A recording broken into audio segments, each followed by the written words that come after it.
Hello again. It's Vicki, and I'm here today for level 3, and today is May 4th, 2020. And we only have a few more lessons left. So I wanted to first go back and make sure that we have had a good completion of Unit 9. And I think in the last lesson I did not really give you all the answers for some of the lesson materials. So I want to just pick up quickly with that. If you have your book handy, I would like you to look with me at page 117 in your book. 117. And this was from lesson D. It was a reading lesson, and you read an article called Home is More Than a Building. Now, I skipped probably rather quickly through that lesson, but I would like to look at a couple of the questions or the exercises on page 117. Okay, so first of all, in exercise 3, it says, after you read, check your understanding. All right, so what is the main idea of this news article? Well, we haven't been able to talk with each other about this, but if you look at the title and also the last two sentences of this reading, you see that the idea is clearly what the title says. Home is more than a building.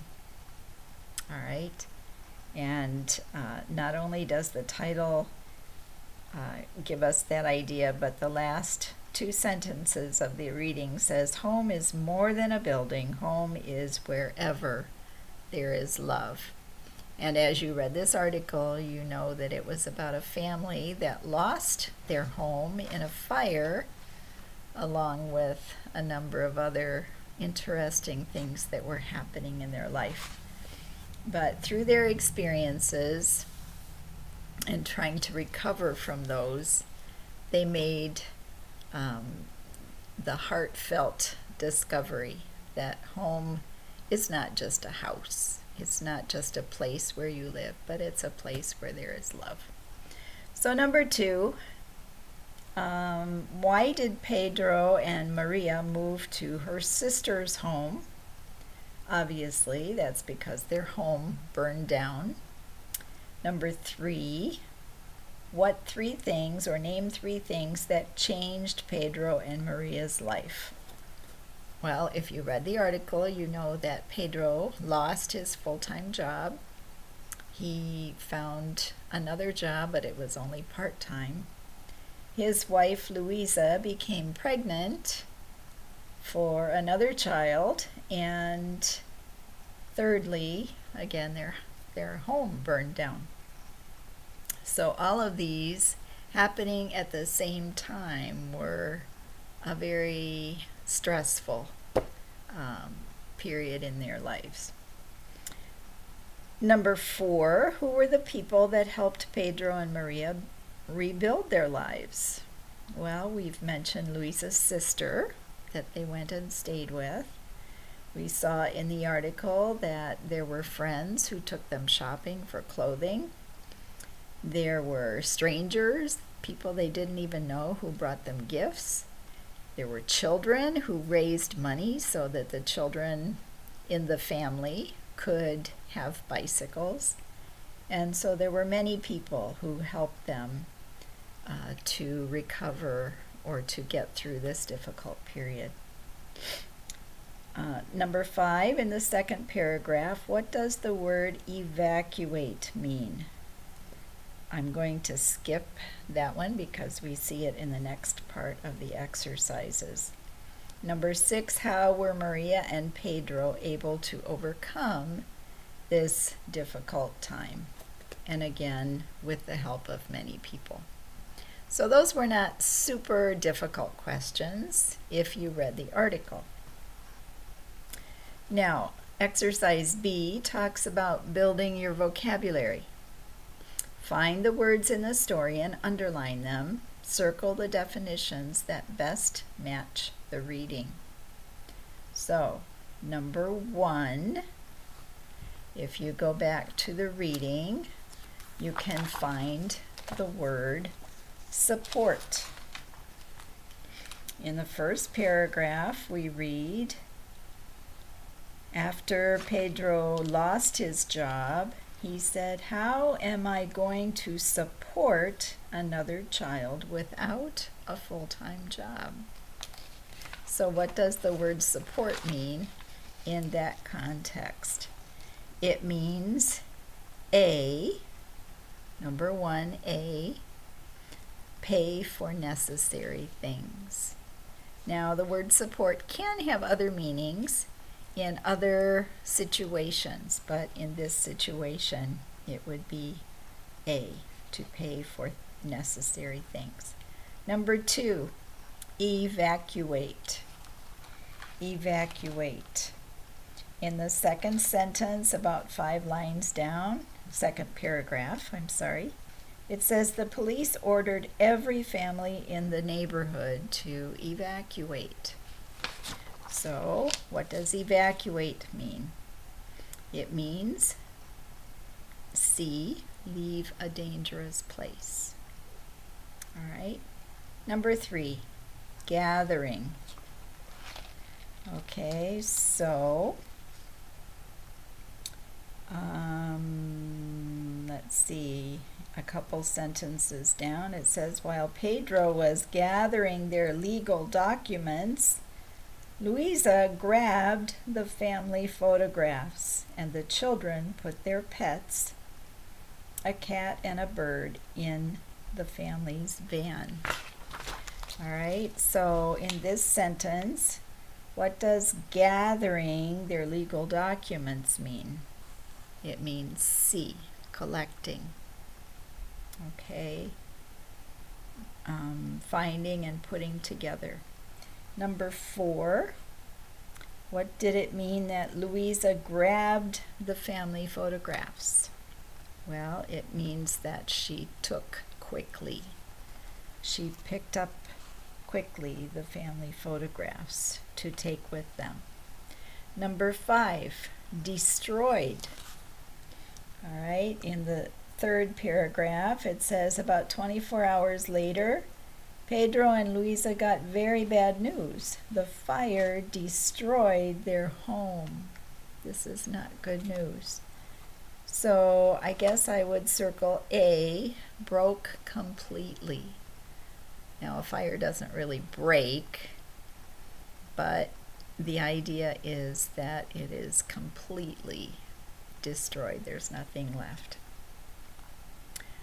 So number 6 would be the word generous, and we find that in the next paragraph.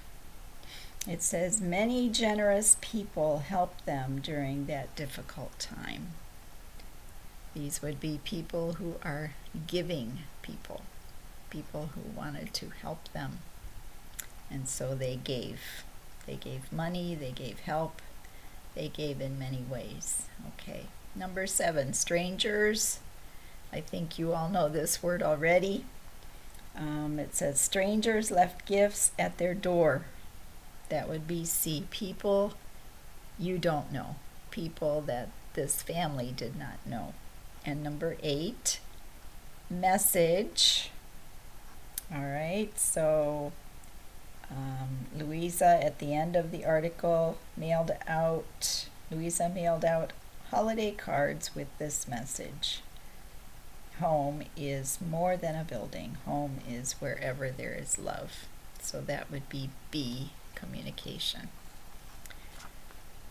So these are not difficult, but I wanted to at least go through them. I would like to skip over to lesson F to page 120. Perhaps you had a little bit more difficulty with this one, but because you did not have the answers in your book to refer to, I wanted to go through those quickly with you also. All right, so again, we have a chart on page 120. There are two sides to this chart. One mentions, and this is for the year 2015, the part on the left-hand side is about the best states for public safety, and on the right-hand side is a list of the best states for pre-K through 12 education. That would be pre-kindergarten through 12th grade in high school. So, according to the statistics at that time from usnews.com, and you see again the website at the bottom of the chart, they listed the best states for each of these things, for education and also for public safety. So I just want to go through the questions with you. In exercise 1A, it says, read the questions, look at the chart, and fill in the answers. It's a multiple choice. Number 1, which states on the chart have the highest public safety record? That would be, this is to help you check your answers. I hope you've done it. That would be answer A. Vermont and Maine. Okay. Number 2, which statement is true? Now be careful. You really need to read all the answers. Okay. So A says New Hampshire has the best ranking for pre-K through 12 education. Is that true? Yes. You might be tempted to mark that, but first let's go ahead and read the other answers, okay? B says New Hampshire is in the top 5 in both public safety and pre-K through 12 education. Is that true? Yes, it is. So now what? Let's go to C. Connecticut and Iowa are not in the top 5 for public safety. Is that true? That is true. It's number 7 on the list. Okay, so now you have 3 true answers, and answer D is all of the above.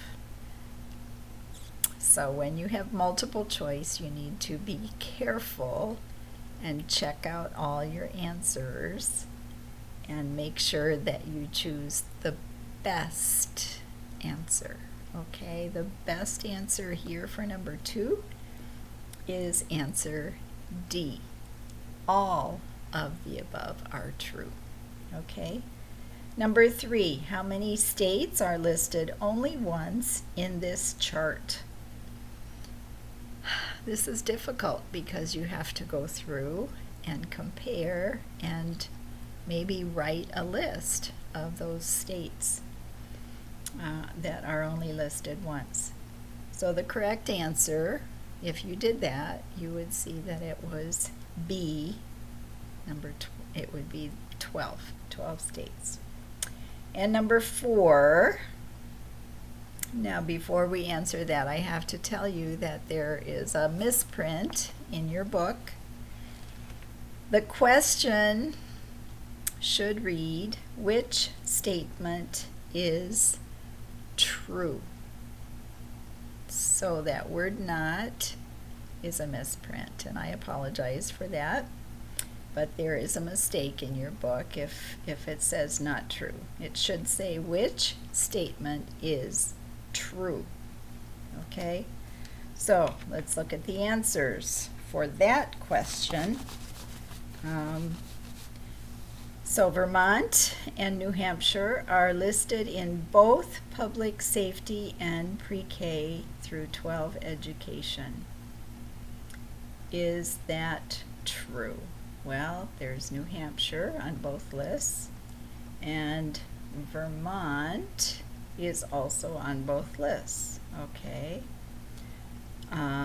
So that one is true. Now be careful. Remember what we did with number 2.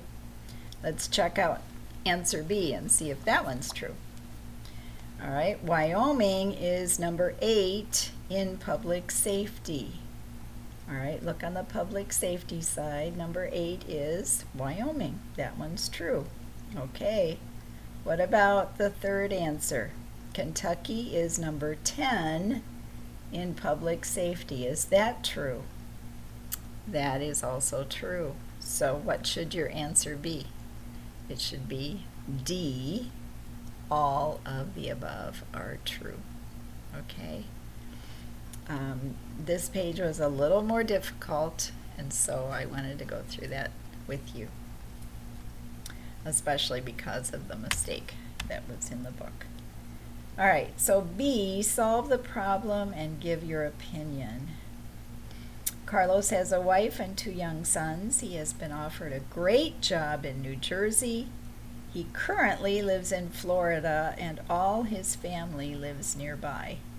He wants to be able to provide his children with a good education, and he wants good public safety. However, the winters are very cold, that is in New Jersey, and Carlos has always lived close to his family. What should he do? I would love to hear your answers. And of course, there's no one right answer for this. This is an opinion question, and you may be faced with a situation like this at some point in time. So, of course, there are different options.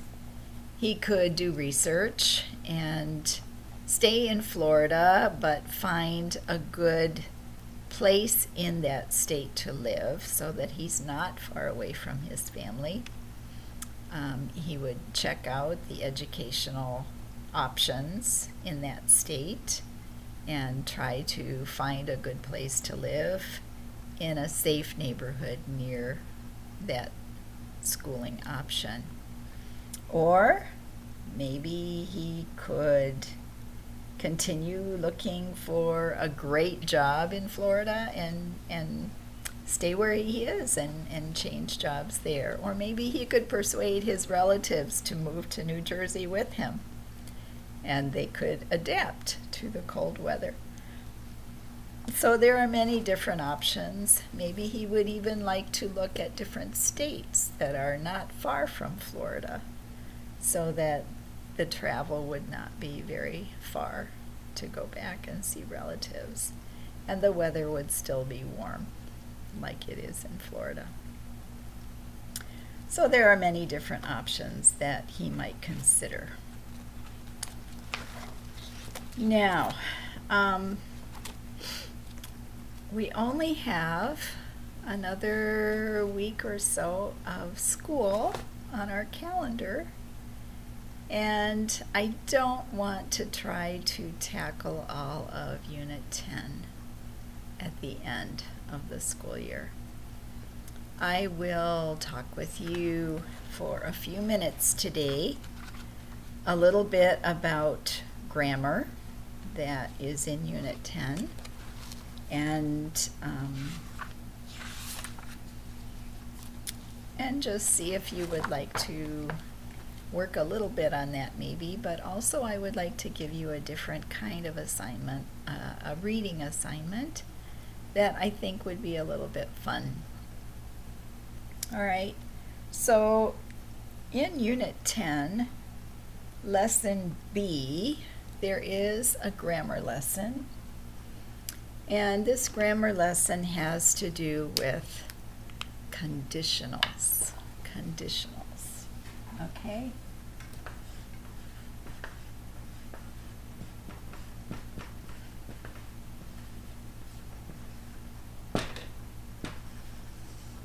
Now, you probably know the meaning of a condition.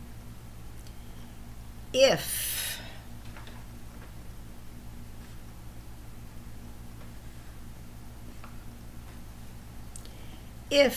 something is true, then something else can happen.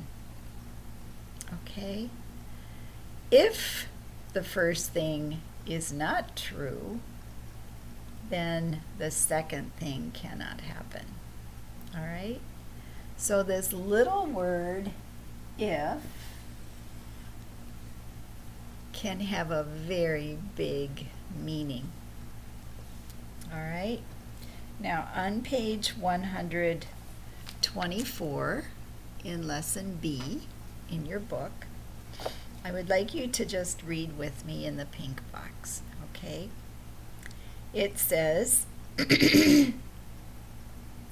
use an if clause to talk about future possibility. Use the simple present in the if clause.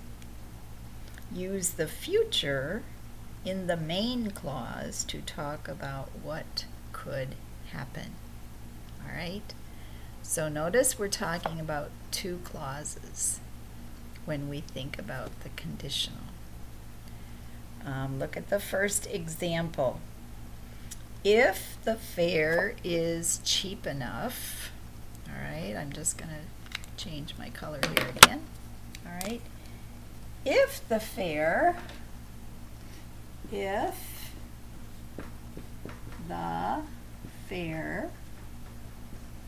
that means the price, is cheap enough, comma, we will fly. Okay, we will fly, period. Okay, now, again, we have two clauses that are separated by a comma, okay, and one is an independent clause. That means that if I took off the other part of the sentence, it could stand alone as a good, correct sentence. We will fly. This is an independent clause. It doesn't depend on anything else. It can stand alone as a good sentence. We will fly. Okay?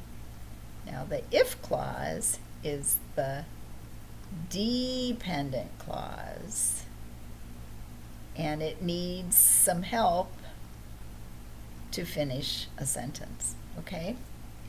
If the fare is cheap enough, if I stopped there, I would leave you hanging. You wouldn't know the end of the sentence. Okay? So this is independent. That means it can stand alone. And this is the dependent clause. Now, you probably don't really need to worry about that right now. But if, there's that big little word again, okay, if the fare or the cost or the price is cheap enough, that's the condition. That's the condition. If the price is right, if the fare is cheap enough, what will happen? Then we will fly. All right? If it costs too much money, we will drive. We will not fly. Okay? All right. So, if the fare is cheap enough. Now, I want you to know that this little word refers to the future. Will fly. This is the future tense, okay? The future tense. We will fly. Now, what would the negative be? You could say we will, if the fare is not, or isn't cheap enough, we will not fly. You can do that with two words, will not fly. Or you can combine this to make won't. We won't fly. That is a future negative, okay? Now, another thing to note here in our sentence is that this is what tense in the if clause. In the dependent clause, we have the future. It's the result of the condition.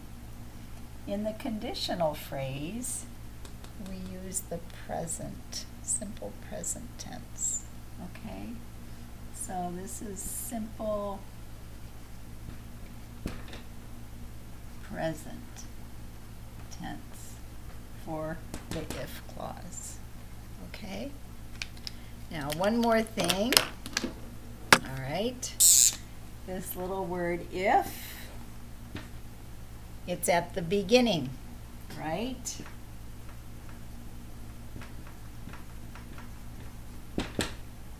Or in the middle. Okay, if you started here, you need a comma. If you start with we will fly if the fare is cheap enough. There's no comma necessary because now it's like those other sentences that we studied with the question words. Okay, and you don't need a comma if you start with the independent clause, okay? We will fly if the fare is cheap enough, all right? So you have your examples in the book, and you also have QR codes on page 124, and I think you can work on that exercise if you would like to do so, okay? Now, I don't want to throw too much at you, but if you would like to look at lesson C after that, they talk about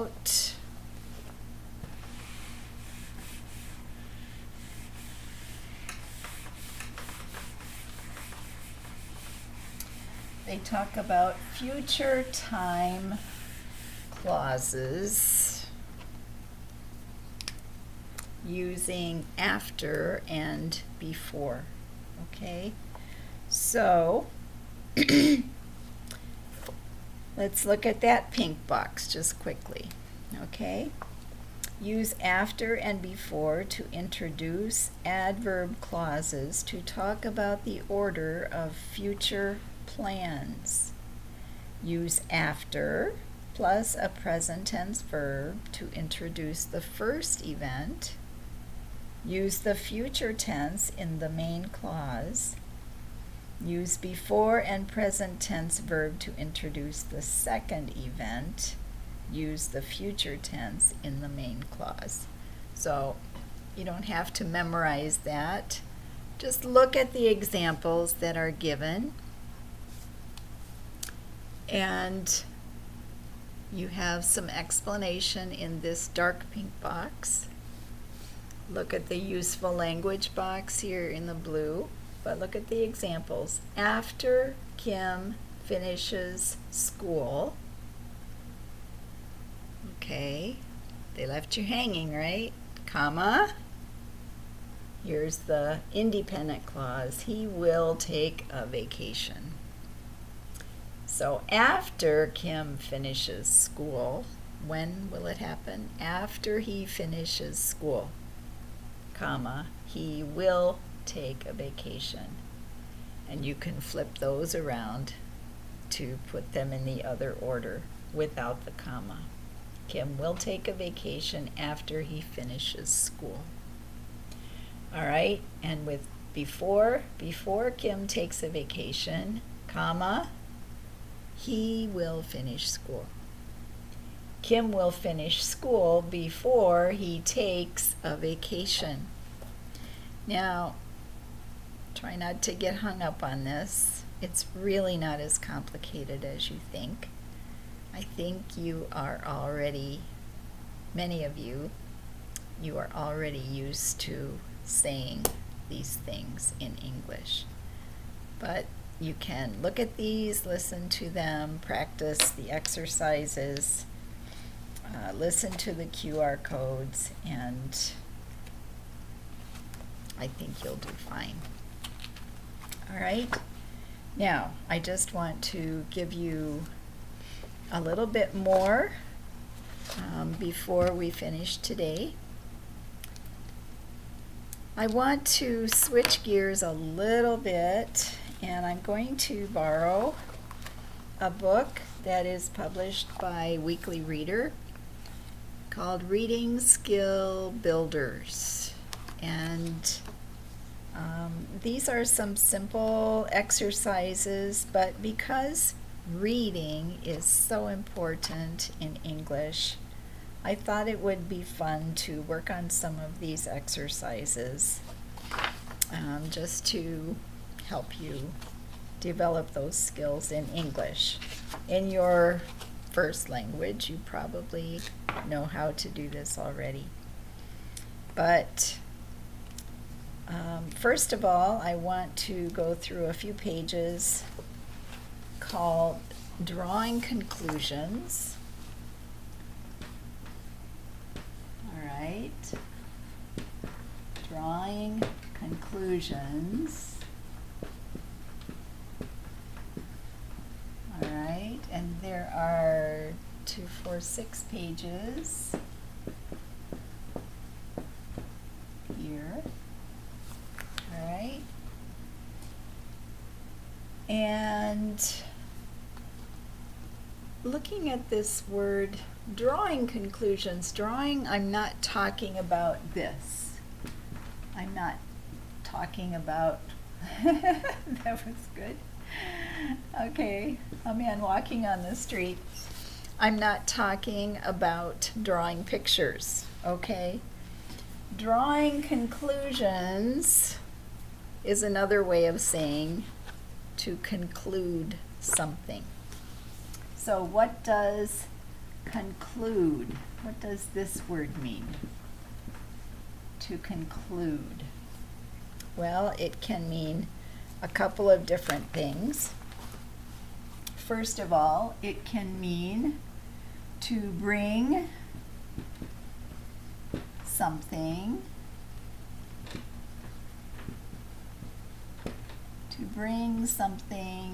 to an end. Okay? For example, you could say, they concluded their speech with these words. God bless America. Okay, for instance. They concluded their speech with these words, okay, to bring to an end. Number 2, all right, it can mean to arrive at a judgment or an opinion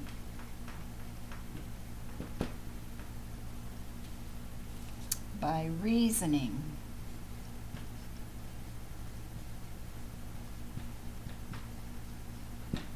Okay, now for instance, here's an example. The doctors concluded that she had suffered a stroke. The doctors concluded that she had suffered a stroke. How did they do that? How did they make that judgment or arrive at that opinion? They looked at the evidence. They looked at the medical experience that her body had had, and they drew that conclusion. Okay? To arrive at a judgment or an opinion by reasoning. Okay? So I'm going to send you 3 lessons of 2 pages each. So you'll have 3 different lessons about drawing conclusions. They're very short, they're easy. The first page basically is reading with explanation, and the second page is usually questions. So page 1 will explain the idea of drawing conclusions, and the rest of it will be to practice what is on that first page. Okay? The next set of pages that I'm sending you, and I will do this through text messaging. Okay? The second set of pages I will send you are about figurative language. Okay? Figurative language. All right? Now, figurative language is language that is used to describe something, but the meaning of the words is not the literal, usual meaning. And there are 3 words that you might or might not know in connection with figurative language. All right, and those would be,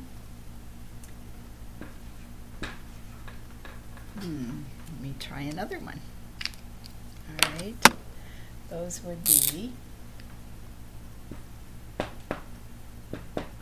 simile. Sorry to use red, that's probably not the best color. Simile and metaphor, and the third one is idiom. Now, a simile is a description comparing one thing with a different thing. So, let's say comparing one thing with a different thing.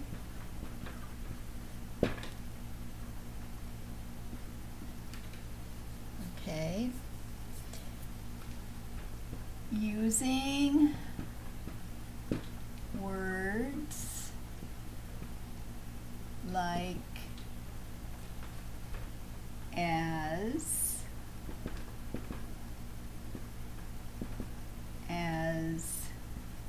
if,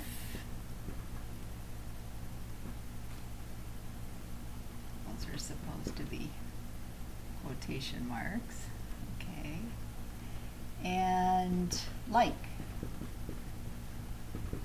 Okay, so if you're making a comparison and you see words like as if, or like, this is what we call a simile. Simile. All right, a simile.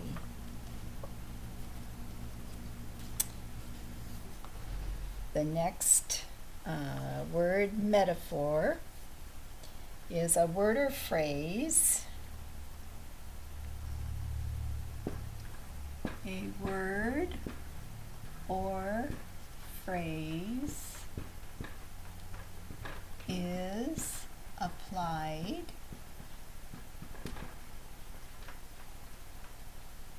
to an object or action, to an object or action, to which it is not literally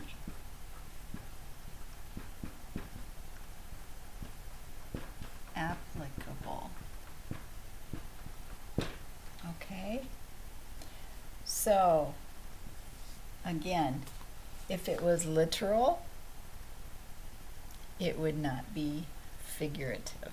Figurative is a kind of language that we use in poetry and descriptive writing.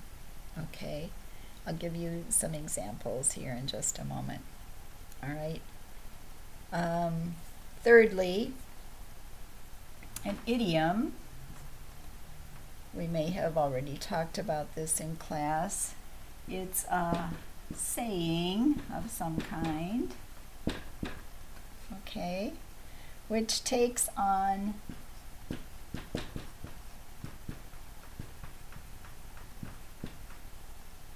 a particular meaning,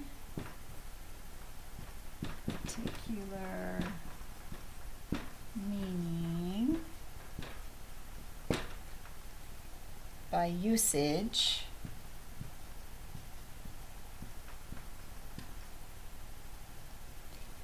all right, rather than from literal word meaning. Than from literal word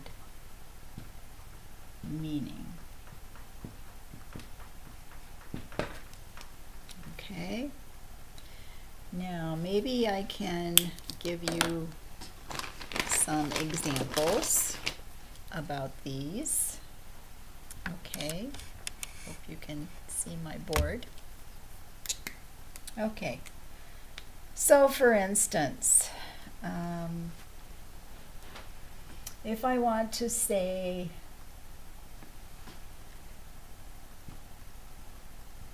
be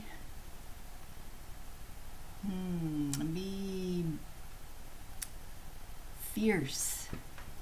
Do you know the word fierce? That means fearless. It means, that's probably not the best example to use for you, is it? Be fierce like a lion. Be fierce like a lion. Be fierce like a lion. Okay? All right. Be fierce like a lion. You see the word like. Metaphor. I'll give you an example of that. For instance, you may have heard the example, the USA is a melting pot. A melting pot. Now, a melting pot is like a cooking pot where you put different types of food in together to cook and make a different kind of food with the mixture. Okay? The USA, the United States of America, is not literally a melting pot, but we are a nation made up of many different kinds of people. And all of those people together make us a very special country. and we learn to appreciate one another and benefit from one another's gifts. Okay? So our differences make us a very special combination of people. All right, so finally, for an idiom, we have perhaps something like, it's raining cats and dogs.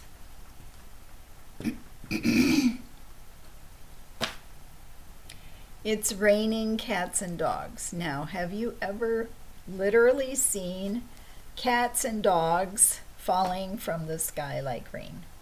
No. So what does this mean? It just means that there is a very heavy rain outside. It's raining very hard.